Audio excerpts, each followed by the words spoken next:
In the temple, we know that they would bind the sacrifices, the victims, and they won't bind them as you visualize the Akedah, hands with hands and feet with feet. But in the temple, in the second temple, they will bind the hand, the forefoot, with the back foot and the other foot. In other words, they would bind them on the sideline and not in this way. And probably this is what is meant here. And maybe the answer is that we in modern surgery do bind the person operated because we are afraid that he would do an involuntary movement and destroy the surgery, right?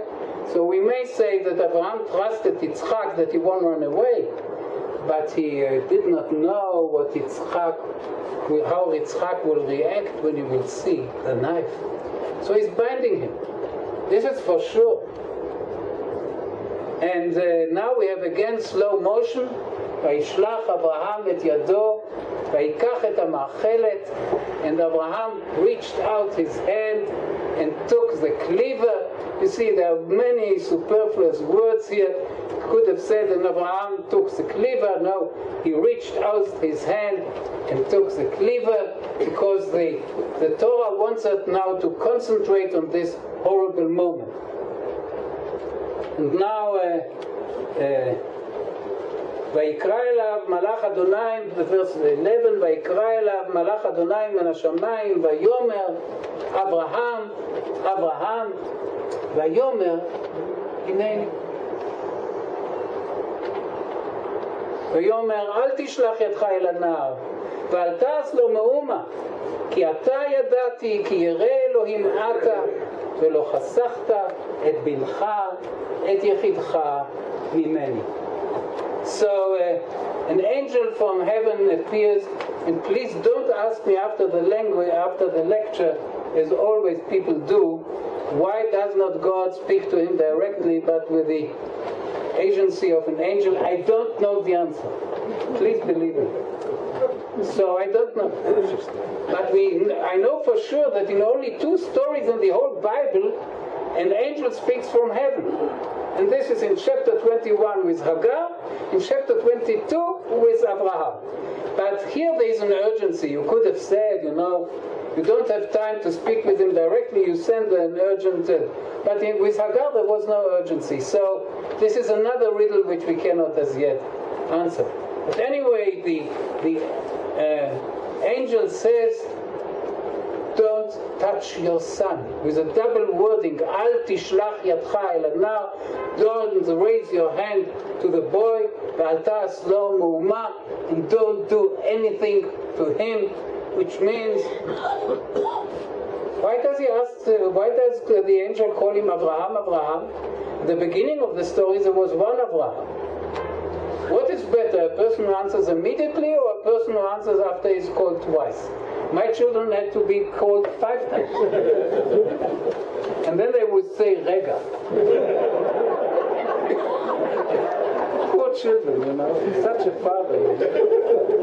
They would always say, Rega. It's very difficult to say Hineni, very difficult to say, I am at your service immediately. So why does he say, Abraham, Abraham? I don't know. Am I supposed to know everything? But I can suggest. And I have a suggestion, I don't hide it.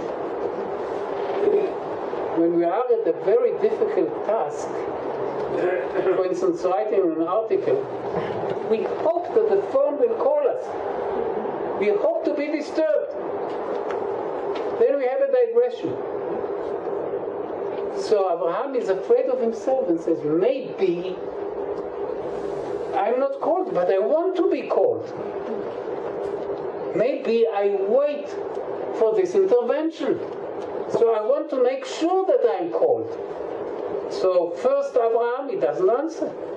Second Abraham, he has to answer. And he says, Hineni, unbelievable. Once again he says, Hineni. What a person. So please recall our virtual blackboard. You have Abraham, you have God, you have Yitzchak, You have an arrow going upright and says Hineni. Now again, we make another arrow. And we say another Hineni. Which means that Abraham is reinforcing his Hineni towards God. And saying, you want something from me? I'll do whatever you want. I'm totally yours. Hineni. And then God says,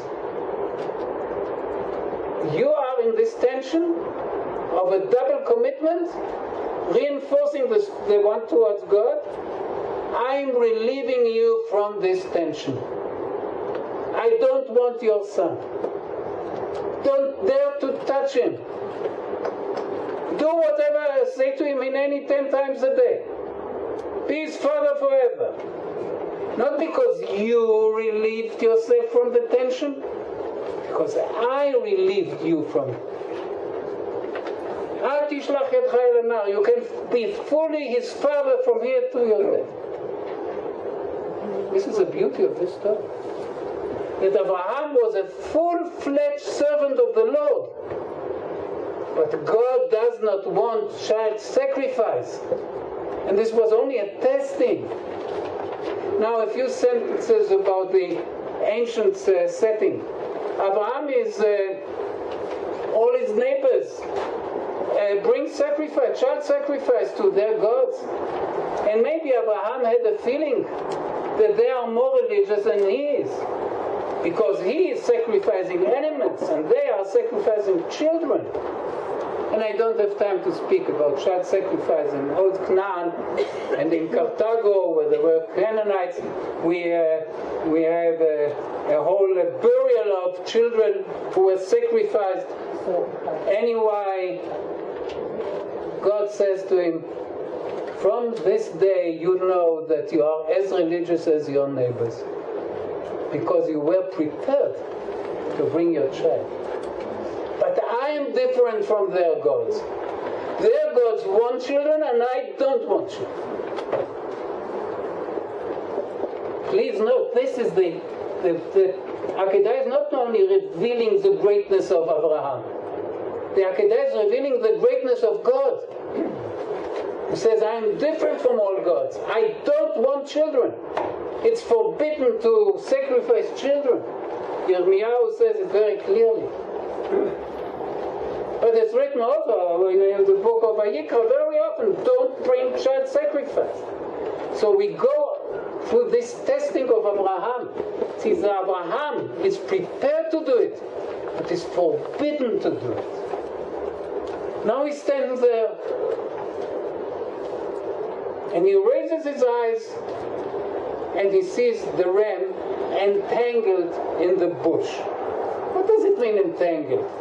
The ram wants to clear himself off, but he's caught. Caught? By whom? So in good secular English you say by coincidence. In religious language you say he's sent by God. And he has now a visual revelation. Just like Hagar saw the water, he understands that he was lying. No, excuse me. He understands that he was saying the truth when he was lying. He says God himself will choose the victim, and he thought, I know, but I can't reveal it. Now it turns out to be that he did not know. Isn't that wonderful? He did not know. And God is saying, no, against your expectations, I want the ram, but the ram will be equal. If you sacrifice the ram, I regard it as if you have brought the greatest sacrifice which can be imagined. So forever, for all those who were a little troubled by my daring to say that Abraham was lying twice, I want to conclude and say, blessed is a person whose lies God turns to be true. Isn't that something? He says, we come back, and they surely will come back. He says, I don't know whom God chose, and surely he did not know. So blessed is Abraham. I think this is enough of this story, so we can now fold it up, and I'll read it very quickly in Hebrew and English. ויעלהו לעולה תחת בנו, and he's making a sacrifice instead of his son, which means in place of his son. ויקרא אברהם שם המקום ההוא אדוני יראה, אשר יאמר היום בהר אדוני יראה, and he called this place God will choose. Could you believe this? This is a play of word on Moriah. You ask yourself, why is this mountain called Moriah? Abraham says, you know why. I make a play, a pun. Because the essence of a temple, the essence of the holy place is that we do what God demands of us. God will choose the victor. אשר יאמר היום בהר השם ייראה. In later times, it says, they will say this is a meeting place of God and man. בהר השם ייראה.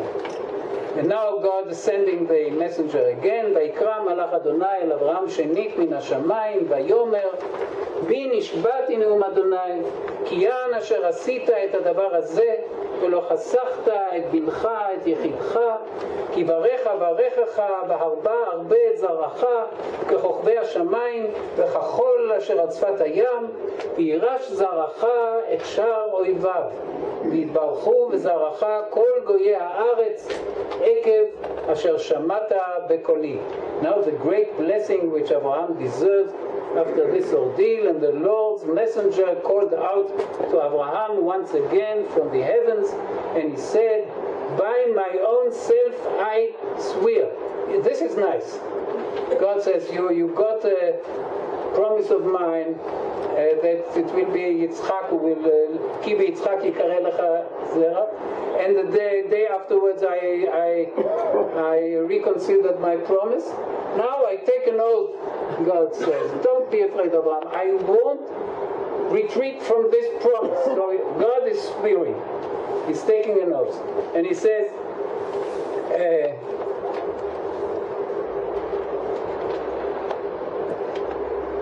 so by my own self I swear, declares the Lord, that because you have done this thing, the Akedah, and have not held back your son, your only one, I will greatly bless you and will greatly multiply your seed and as the stars of the heavens and the sand of the shore of the sea, and your seed shall take hold of his enemy's gate, which means he will be victorious in military conflicts. And all this for what? Why have you been chosen? And all the nations of the earth will be blessed through your seed, because you have listened to my voice, which means that the choice of Israel is not for its own sake, it's for the sake of humanity. All the nations of the world will be blessed because you are such a faithful servant of the Lord. And Abraham returned to his lads, and they rose and went together to Beersheba, and Abraham dwelt in Beersheba. The last verse of the Akedah is the very same last verse of chapter 21. In 21 it says, Vayagor Abraham, and his sergeant, he lived like a stranger in Beersheba. Now he is more deeply connected to the earth. But anyway, Abraham is again in a peaceful situation. Now, if you allow me some 5 minutes more, wow, there is, the chapters of the Bible have been, the division to chapters have been done by the Archbishop of Canterbury in the 12th century. Stephen Langton was his name. And he had a good literary taste, but we don't have to. It's not Torah for us. Well, we take it if we want, if we don't take it if we don't want. He made a very great mistake, very famous. In the first chapter of the Torah, he cuts the Shabbat and puts it in the second chapter. But no Jew would have done this, because we understand that the Shabbat is the ending of the week of creation. Anyway, Stephen Langton didn't end this chapter with Vayagor Abraham, Vayeshev Abraham, Beersheba, but he has an ending which is an anticlimax.